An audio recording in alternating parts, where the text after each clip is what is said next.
If you're tired of rising healthcare costs, opaque renewals, and feeling like you're stuck in a rigged system, this might be the most important video you watch this year. Let's start with who this is for and who it's not. This video was built for employers who are serious about changing the way they manage their health plan, especially if you're offering group health coverage to 50 to 500 employees. Tired of year-over-year premium increases with no clear explanation? Maybe considering a shift to level funded, self funded, or captive models, but not sure where to start? Or frustrated by a lack of transparency from your current broker, insurer, or vendors? Ready to stop guessing and start making smarter, more strategic decisions about your benefits? Whether you're in manufacturing, construction, logistics, or any blue collar or industrial sector, this is for leaders who know they can't keep absorbing costs and crossing their fingers at every renewal. You don't need to be an expert, but you do need to be ready to learn how the system works and how to take control of it. Now, this probably isn't for you if you're just shopping around for quotes and not interested in a long term strategy, or you're comfortable with the status quo and don't see the rising cost trend as a huge priority. Or maybe you have a team of under 50 employees. We're probably not your best fit just yet. Or if you're looking for a quick fix or silver bullet, this isn't a shortcut, it's a shift. Bottom line, if you're leading the benefits conversation at your company and you're ready to explore a more intelligent, strategic way to buy health insurance, you're in the right place. If not, no hard feelings, but this video probably won't be worth your time. Let me tell you how I got here, because I didn't start out trying to fix health insurance. But once you see what I've seen, you can't unsee it. Back in 2013, just 3 years after the ACA was enacted, that's when I got my start in the industry selling insurance for Aflac. And here's what stuck out, even back then. We were selling insurance to cover what your insurance wouldn't cover or didn't cover. How backwards is that? You'd have a health plan and then need to buy more insurance just to make it usable? That's when I realized something wasn't right. But the frustration didn't come out of nowhere. My dad owned a used car lot, and I worked for him after high school. Even back in 2002, I remember how tough it was for then a small business to offer decent health coverage. Now, over 20 years later, that divide has only gotten worse. With a finance degree from the University of Missouri, I came into this world trained to follow the money. And when you do that in the benefits world, the story it tells is ugly. The system is designed to keep employers in the dark. You've got three carriers who own the market, and most employers don't even realize there's another way to play the game. But the moment that really stuck with me, it was having to deliver a 40% renewal increase to a small business owner. They'd done everything right, took care of their people, paid their premiums, and still got smashed with a 40% increase. I remember thinking, how is this sustainable? Then in 2017, I first came across level funded plans. That was a light bulb moment. I saw for the first time a real path out, a way to give mid-sized employers access to the same tools Fortune 500 companies use to control their spend. That's when I knew we had to start doing things differently. It meant taking risks, turning away business that wasn't a fit, choosing transparency over volume, passing on big carrier bonuses to stay aligned with our clients and not the system. It's not easy. Honestly, there are days where I really question the fight, but we're not here to keep the system running. We're here to rebuild it for the employers who actually want to take control. Since then, we've helped dozens of businesses from construction firms to manufacturers stop the bleeding, save millions, and finally get clarity on where their dollars are going. Most companies are trying to control benefit costs the hard way. The old way looks like this: shifting more costs onto employees with higher deductibles, HSAs or HRAs, playing carrier ping pong, switching insurers every few years, chasing better rates, or reacting to renewals instead of designing a long-term strategy. But there's a new way. It starts with a core shift. Stop managing the outputs, like your premiums and your renewals, and start managing the inputs that actually drive cost. And it begins by gaining critical insights into your current plan, exposing the misaligned incentives and replacing them with aligned partners who are paid to perform. The old way isn't just expensive, it backs you into a corner. forcing tough choices like raising deductibles or cutting coverage. Meanwhile, employees feel the squeeze and leadership feels the pressure. And that's why you can't afford to just keep reacting. You need a proactive, proven system to lead your health plan, not just survive it every year. Over the past several years, we've developed a simple but powerful framework that shows employers exactly how to do it. It's called the Benefit Cost Containment Blueprint. Let me show you how it works. It's built around three key components that give you full control of your health plan strategy, from insights to execution. In phase one, we prepare. We clear the path with the right support, align your team, and gain insights needed to lead with confidence. For phase two, we architect. Armed with a clear vision and new data, this is where we strategically design your vendor stack and build a plan that fits your goals. And last, we deploy. It's time to launch your strategy, monitor results, and continuously optimize to maximize ROI. Let me break each one down for you. This is the process we use to help employers cut costs without cutting benefits and finally take control of their health plan strategy. The prepare phase is all about gaining clarity and operational control. We'll get to work exposing hidden cost drivers in your plan, streamlining your HR workflows, and aligning your entire team around a smarter path forward. Without it, your organization's flying blind, buried in manual processes, relying on vendor reports that are designed to protect their margins, and then you're stuck reacting instead of leading. Look, HR is stretched thin, finance lacks visibility, and leadership simply can't steer what it can't see.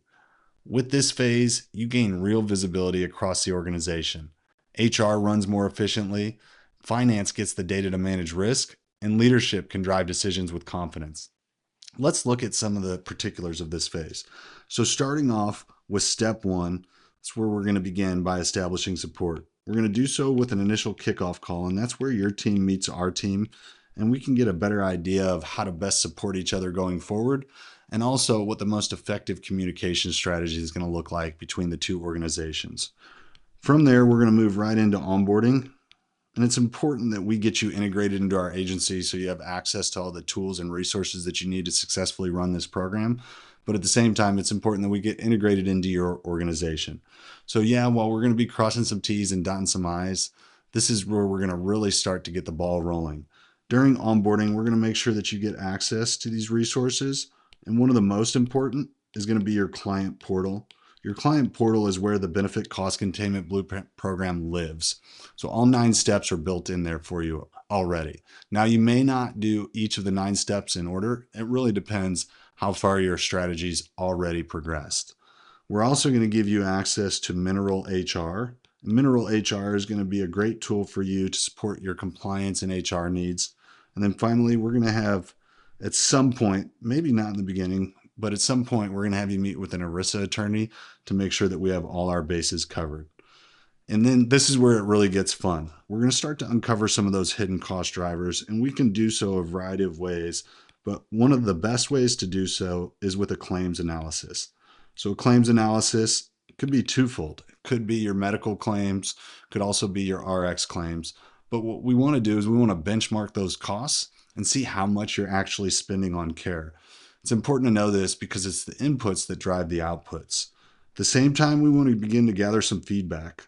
So important in this process is that we gather feedback from your employees, because ultimately, what are we doing this for, right? This is why we have benefits in place in the first place. And if we're not considering our employees' feedback, we're doing ourselves a disservice. At the same time, we also want to get some feedback from the stakeholders that are involved in the process. So whether that's HR, finance, or your CEO or CFO, we want to make sure that we have internal team alignment with all the key stakeholders in this process. And doing all of this is going to help us surface not only what's important, but also what are some of the cost drivers in your plan. And then from there, we're going to move right into operational efficiency. In operational efficiency, we're going to begin by auditing operations. And this is going to give us a better idea into where some of the bottlenecks are, where are some of the things that are costing too much of your time. And at the same time, we want to begin to automate some of these processes. So it's a great world out there. There's tools everywhere, and we can eliminate some of these bottlenecks by automation. And if that's the case, we want to make sure that we do so. And then last but not least, we want to make sure that we streamline your benefit administration platform. Just call it your Ben Admin platform. So all of this is really going to help set the frame for where we go next.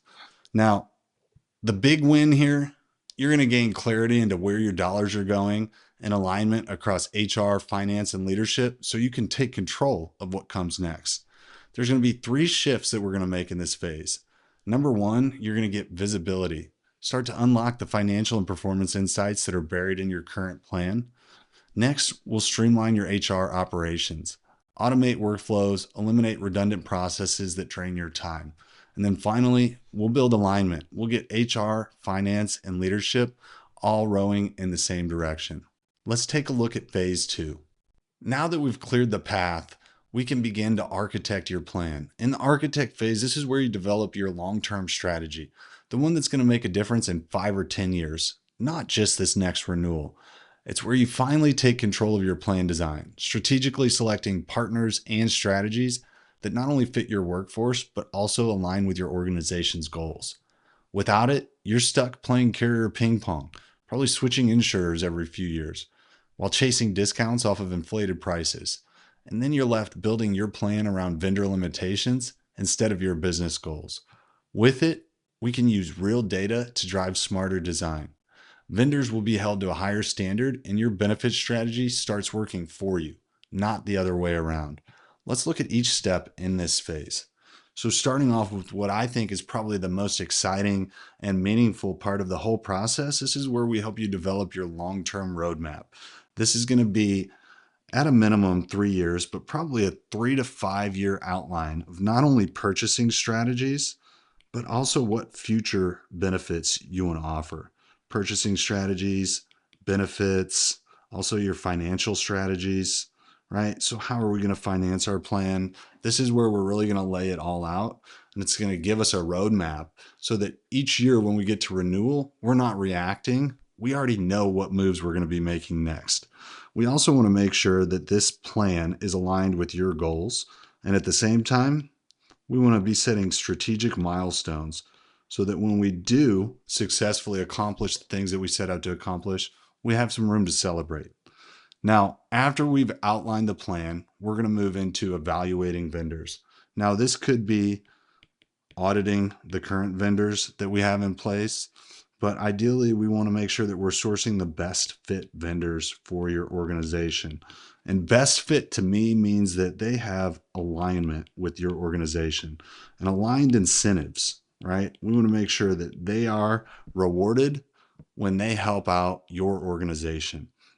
Now, once we've developed our roadmap, evaluated our vendors, and began to select our best fit partners, we can finally start to design our enrollment. Now, we want to make sure that we design our enrollment around the employee, right? So we want to enhance the user experience. At the same time, we want to make sure that we build out a master plan for open enrollment. We call this our master OE plan. This is going to outline things like timing, right? From when we first begin to test the open enrollment, from when we begin to launch the open enrollment to our communication channel. And we want to make sure that we also have an omni communication channel. Everybody likes to get information a little bit differently. So we want to make sure that this open enrollment plan, as we design it, is set up to support your organizations. When you solve this, you stop chasing discounts and you start building a plan on purpose. You craft a smarter enrollment experience, align your vendors with your strategy, and walk away with a roadmap that guides your plan for years, not just the next renewal.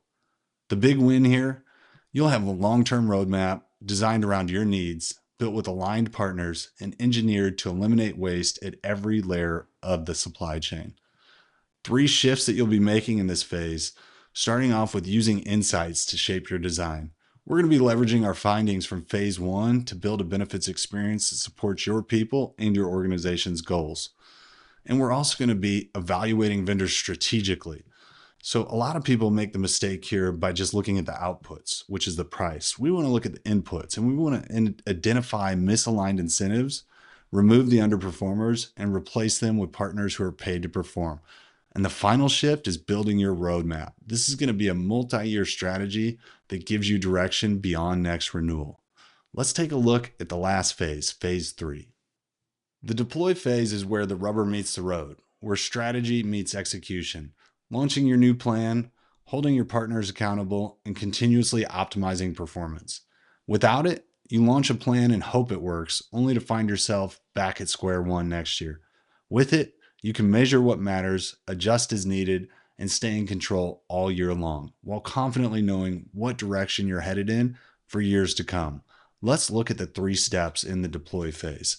So starting off with launch enrollment. Obviously, we just got done evaluating vendors, selecting the best fit vendors, designing our open enrollment. We have an OE master plan. We want to make sure that we're effectively communicating to the employees what strategic changes we've made and why. It's important that we have employee buy-in to this whole process. Remember, we're not doing this just to better serve the business. We're also doing this to better serve the employees. So we want employees to know how to best use their plan going forward so that they can maximize their value, get the best care for the lowest cost. We can do that using some educational campaigns, as we discussed in the prior step. Those omni-channel communication strategies, whether it's in-person meetings, virtual meetings, phone enrollments, call centers, whatever the case may be. And then we're also going to make sure that we support HR with the right tools to equip your people to make smarter decisions for themselves. Now, after we've launched our enrollment and completed enrollment, we're not done there. As I've said all along, this is a shift, right? This is a whole new strategy. So we may need to create some KPIs and key performance indicators that we're going to utilize on an ongoing basis to manage our performance. Some KPIs could be engagement, utilization, could be claims costs, could be a number of different things that we create. And then once we create those KPIs, we want to monitor our success with those KPIs and those key metrics. We want to also make sure we're comparing our outcomes, what we're seeing in the plan, to our goals, right? The goals that we set out earlier. This is going to allow us to identify early insights so we can gain early insights on where we might be running into key problems. And we're going to do so by taking advantage of quarterly executive meetings. Now, these quarterly executive meetings are going to be strategy sessions where we bring together our team, your team, finance, senior leadership, HR, and we really keep a close eye on our plan on an ongoing quarterly basis. And then last, we want to make sure that we're maximizing our ROI. So at some point, maybe not in year one, but there's going to be an opportunity with the savings for you to decide how you want to reinvest those savings. And it could be right back into the plan. It could be reinvesting them into your employees. It could be giving raises. It could be reinvesting them into any other area of your business. At the same time, in order to make sure that we maximize our ROI, we're going to want to refine the plan continuously. And in order to do so, we're going to have to make sure that we further advance your knowledge of purchasing strategies. This is going to be key because purchasing strategies change over time, as should our plan change over time. So ultimately, that's what the deploy phase looks like. Look, when you solve this, you don't just roll out a plan, you run it like a high-performing system. Vendors stay in check, employees get a better experience, and you avoid surprises at renewal. There's 3 shifts that you'll make in this phase. Number 1, we'll be launching with precision, communicating clearly, engaging employees, and executing a smooth rollout. Number 2, tracking our performance.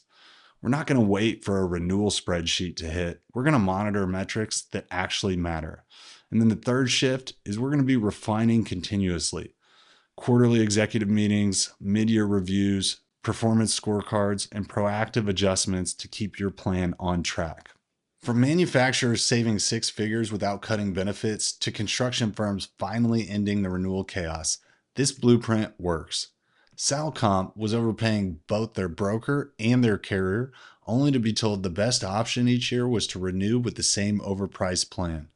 We helped them uncover the waste, rebuilt their strategy, and we cut out $215,000 in costs without reducing coverage or causing disruption. It turns out their broker's incentives weren't aligned with theirs. And once we pointed this out, it finally made sense to them why there was never a different strategy or a new option for a different plan. Pittsburgh Pipe was stuck playing carrier ping pong, switching insurers year after year with no real insight into what was driving their costs. Today, they're operating with clarity, alignment, and have come close to flattening their cost curve 3 years in a row. A fitness equipment manufacturer had no visibility, no direction, and no control, just rising costs and frustrated leadership. With the right conversations and the right insights, they were able to make smarter vendor choices, and they stopped the bleeding at their very next renewal, putting them in position to build a better plan and ultimately take back control of their $1 million spend. These businesses don't have a blank check to pay for benefits, and I imagine neither do you. So why wait until your next renewal to start taking back control? So if this resonated, here's what to do next. We can only take on a handful of new clients each quarter. If this feels like the right next step, click below to schedule your consult. We'll take a look at what you're working with, where the waste might be hiding, and what it would take to build a smarter plan that actually aligns with your business. If not, I hope this video gave you some clarity and a different way to think about controlling healthcare costs. Either way, thanks for watching.